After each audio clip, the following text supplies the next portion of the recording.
আসসালামু আলাইকুম। আমার প্রশ্ন, রাসূল সাল্লাল্লাহু আলাইহি সাল্লামের বাবা মা কোন জাহান্নামে যাবে? কোন জাহান্নামে যাবে? এত পিছিয়ে হয়ে গেলে কেন? রাসূল সাল্লাল্লাহু আলাইহি সাল্লাম মায়ের সুপারিশের অনুমতি পাননি।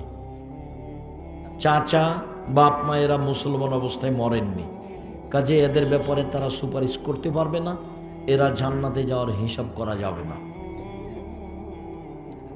আমার প্রশ্ন হলো, জান্নাতে ছেলেদের জন্য যদি হুর থাকে তাহলে মেয়েদের জন্য কি আছে? মেয়েদের যা যা প্রয়োজন তাই আছে। মা তাস্তাইয়ান প্রয়োজন। জান্নাতকে তোমরা নিজের মতো ভাবিও না। জান্নাত এমন কিছু যেটা চোখ কোনোদিন দেখেনি, জান্নাত এমন কিছু যেটা কান কোনোদিন শোনেনি, জান্নাত এমন কিছু যেটা অন্তর কোনোদিন ভাবেনি, তার নাম জান্নাত। কার কয়জন বউ আছে, কয়জন স্বামী আছে, এই হিসাব মাথায় থাকবে না। যে যা পাবে জান্নাতে সে মনে করবে আমি সবচেয়ে বেশি পেয়েছি। জান্নাতকে খাটো করে দেখিও না। শায়েখ সোশ্যাল মিডিয়ার বিভিন্ন নবীদের দাড়ি, পাগড়ি, লাঠি, পোশাক, জুতা ইত্যাদি দেখা যায়। বাস্তবে কি সত্য? বাস্তবে মিথ্যে, একবারে মিথ্যে। একদল নেতা দুনিয়াতে জান্নাতের টিকিট বিক্রি করছে। মেয়েরা মাথার চুল কালো করার জন্য দুলহান বা কলব ব্যবহার করে। কালো চুলকে কালো করতে পারে, কোনো সমস্যা নেই, তবে সাদা চুল কালো করা হারাম। সাদা চুল লাল করতে হবে, লাল। শ্বশুর বাড়ি থেকে জামাইকে 5,000 টাকা দিয়েছে যে কোনো খরচ বাবদ। ওই টাকা থেকে 1500 টাকা মোহর দিয়েছে। এটা কি মোহর হলো? হ্যাঁ হবে, যেহেতু ওকে হাতিয়ে দিয়েই দিয়েছে। তো এটা যদি যৌতুক হয় তাহলে হারাম।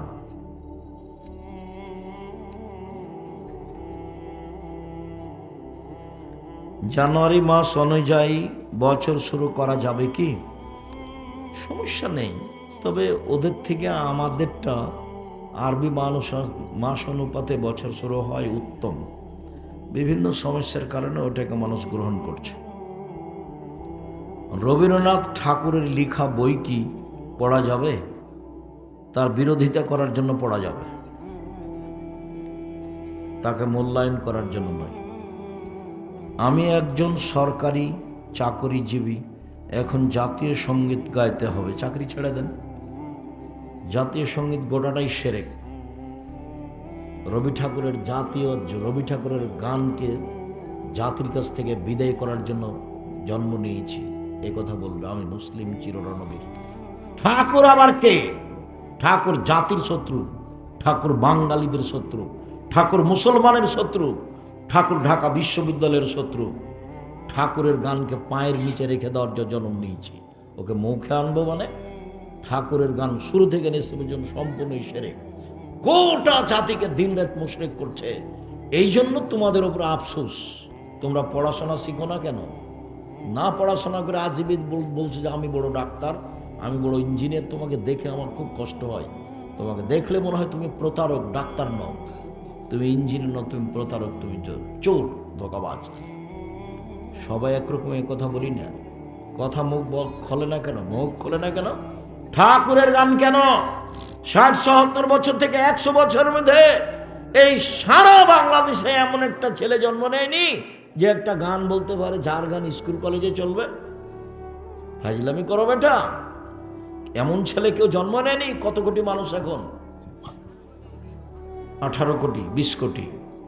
এতগুলো মানুষের কারো একটা গান চলে না? ঠাকুরের গান চলে? ফাজলামি করো এখানে। কে তোমাকে হেডমাস্টার বলেছে? আমি বলিনি। কে তোমাকে প্রিন্সিপাল বলেছে? আমি আব্দুর রাজ্জাক বিন ইউসুফ বলিনি। তোমাকে আমি শিক্ষামন্ত্রী বলিনি। আমি আব্দুর রাজ্জাক বিন ইউসুফ 1 সেকেন্ডের জন্য আপনাকে আমি শিক্ষামন্ত্রী বলি না। মেয়েদের মাথা থেকে পড়ে যাওয়া চুল ছেলে মেয়ে বা বাড়ির লোক বিক্রি করতে পারে? জি না, মেয়েদের চুল বিক্রি করা হারাম। না না, দেরি শেষ করো। কোনো মেয়ের যদি স্বামী মারা যায় তাহলে আত্মীয় স্বজন যদি কোনো শাড়ি বা মেক্সি দেয়, এটা কি দেওয়া জায়েজ আছে? জায়েজ আছে, নিঃস্ব মনে করলে দিবে, না হলে হাদিয়ে দিবে। এই তো কোনো সমস্যা। যদি বাবা মারা যায় তাহলে ছেলে সন্তান যে বাবার জমি ভাগ করার সময় ছেলে সন্তান যে জমিটুকু খায় এতে এতে মেয়ে সন্তান পায় না, তাহলে কি এটা শরীয়তে জায়েজ? ও তো বসে আলোচনা করে ভাগ করতে হবে, একবারে কাঁটায় মেপে ভাগ করতে হবে। ভাগ করার পরে মেয়ে বলবে যে আমার ভাগটা ভাই তোমাকে দিয়ে গেলাম, ভাগের আগে কোনো কথা নেই, একবারে কাঁটায় মেপে ভাগ হবে। আমি আমার নিজের কথা বলছি, আমার বাপকে মাটি দিয়েছে, আগে জমি ভাগ করেছি, তারপরে খাওয়া দাওয়া। যদিও আমি একটু জমি ঠুকঠাক চিনি, আমার ছোট ভাই জমি চিনি না, আমার মা পছন্দ করতেন না, সেই জন্য আমরা জমিতে যাই না। কোনো মেয়ের যদি আর আছে, শুক্রিয়া, জাযাকুমুল্লাহ খায়র। আল্লাহ আমাদের যারা মারা গেছে তুমি তাদের কবর শাস্তি মাফ করো, আমরা যারা অসুস্থ তুমি তাদের আরোগ্য দান করো, আমরা যারা বেঁচে আছি তুমি তাদেরকে তোমার রাসূলের পদ্ধতি অনুযায়ী চলার তৌফিক দান করো। আজকে যে আলোচনা শুনলাম, নফল সিয়াম পালন করার তৌফিক দান করো। তোমার দরবারে এই জোরালো দাবি দেওয়া দোয়া রেখে আজকের আলোচনা এখানেই শেষ করলাম। সুবহানাকা আল্লাহুম্মা ওয়া বিহামদিকা আশহাদু আল্লা ইলাহা ইল্লা আনতা আস্তাগফিরুকা ওয়া আতুবু ইলাইক। আসসালামু আলাইকুম। আমার দিনী ভাই বোন সবাই বই পুস্তকগুলো নিয়ে যাবেন, খালি যাবেন না, ওটা একটা দিন প্রচারের বড় মাধ্যম।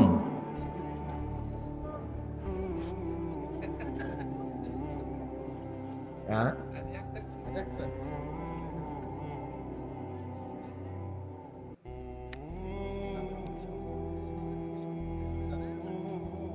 আসসালামু আলাইকুম।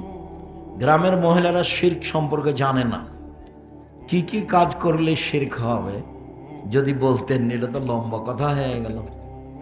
সূর্য ডুবার সাথে সাথে ঘরে বাতি জ্বালালেই শিরক হবে, তুলসী গাছ তুলে ফেলা যায় না এ কথা বললেই শিরক হবে, আখাতে চুলাতে পা দেওয়া যায় না এ কথা বললেই শিরক হবে, কুলার উপরে বাচ্চা চড়ে নিয়েছে কুলার উপরে উঠা যাবে না এ কথা বললেই শিরক হবে, ভাতের পাতিলে পা দেওয়া যায় না, পা দিলে দেওয়া নিষেধ এ কথা বললেই শিরক হবে, ধানের উপর দিয়ে জুতা পায়ে দিয়ে হাঁটা যায় না এ কথা বললেই শিরক হবে, গরুকে লাথি মারা যায় না এ কথা বললেই শিরক হবে, টিকটিকে টিকটিক করছে আমি ঠিক বলেছি এ কথা বললেই শিরক হবে, জামা কলা খেলে যমজ সন্তান হবে এ কথা বললেই শিরক হবে। সমাজে আরো অনেক শিরক আছে, চোখের কসম খেলে শিরক হবে, ছেলের মাথায় হাত দিয়ে কসম খেলে শিরক হবে, মায়ের কসম করলে শিরক হবে, মসজিদে গিয়ে কসম করলে শিরক হবে, তাবিজ গলায় দিলে শিরক হবে, মাদুলি গলায় দিলে শিরক হবে, ছেলের মা ওই যে কপালে টিপ দিয়েছে তাহলে বদনজর লাগবে না এরকম মনে করলে শিরক হবে। বোঝা গেল না কথাটা? কপালে টিপ দেয় দিয়ে বলে তাহলে বদনজর লাগবে না, এইরকম মনে করলে শিরক হবে। এদেশের মাটিতে অনেক শিরক, সকালে গিয়ে ঠাকুরের গান গাইলে শিরক হবে, কবরে কিছু চাইলে শিরক হবে, কবরকে সিজদা করলে শিরক হবে, মৃত ব্যক্তির কাছে কিছু চাইলে শিরক হবে, পীর কিছু করতে পারে এই মন্তব্য করলে শিরক হবে। কে বড় ক্ষতিগ্রস্ত বই যদি থাকে তাহলে দেখো, সিরিয়াল শিরকের তালিকা দেওয়া আছে। আর দাঙ্গামা হাঙ্গামা লুটতরাজ অন্যায় অবিচার এইসব নির্বাচনকে সামনে রেখে হুড়াহুড়ি এগুলো করা থেকে বেঁচে থাকেন। আপনাকে দেখে আমাকে কুকুর শ্রীলের মতো মনে হয়, চরিত্রহীন মনে হয়, ইতর শ্রেণীর মনে হয়। একজন আর একজনের বদনাম করেন, গীবাত করেন আর বলেন অমুকের চরিত্র ফুলের মতো পবিত্র। ওগুলো আপনি জানেন তার অবস্থা কি? আল্লাহ রাসূল বলেছেন 3 শ্রেণীর মানুষের সাথে আল্লাহ বিচারের মাঠে কথা বলবেন না। তার এক শ্রেণীর মানুষ হচ্ছে মালিকুন কাযাব, যারা মিথ্যুক দায়িত্বশীল। আব্দুল্লাহর বক্তব্য শোনেন, নেতা হলে কি কি গুণ লাগবে? সত্যবাদী হতে হবে, ন্যায়পরায়ণতা থাকতে হবে, বিদ্যা থাকতে হবে। আব্দুল্লাহর বক্তব্য শুনে এর পিছনে তুমি দৌড়াবা, নিজের জীবন হারায় না, ইহকাল পরকাল ধ্বংস করো না। মাদ্রাসার সাদকা কি হুজুররা খেতে পারে? হুজুর যদি নিঃস্ব মানুষ হয় খেতেই পারে। আর যদি সাদকা মাদ্রাসায় দিয়েছেন ছাত্রদের জন্য, ওরা তো ফিসাবিল্লাহ আছে, বাস ওরা তো খাবেই। তো ওরা যদি শিক্ষকদের দাওয়াত দেয় তখন বুখারী মুসলিমের হাদিস তারা খাবে। বাড়িরাকে কেউ সাদকা দিয়েছে, তা আল্লাহ রসুল ওখানে গেছেন, তো বাড়িরা রাদিয়াল্লাহু তাআলা খাবার দিয়েছেন আল্লাহ নবীকে, কিন্তু গোশত দিচ্ছেন না। বাড়িরা পাতিলে কি আছে, বলে গোশত, আমাকে দিচ্ছ না যে, বলে ওটা সাদকা। তখন বলছে, আরে শোনো, তোমার জন্য সাদকা, আমার জন্য হাদিয়া।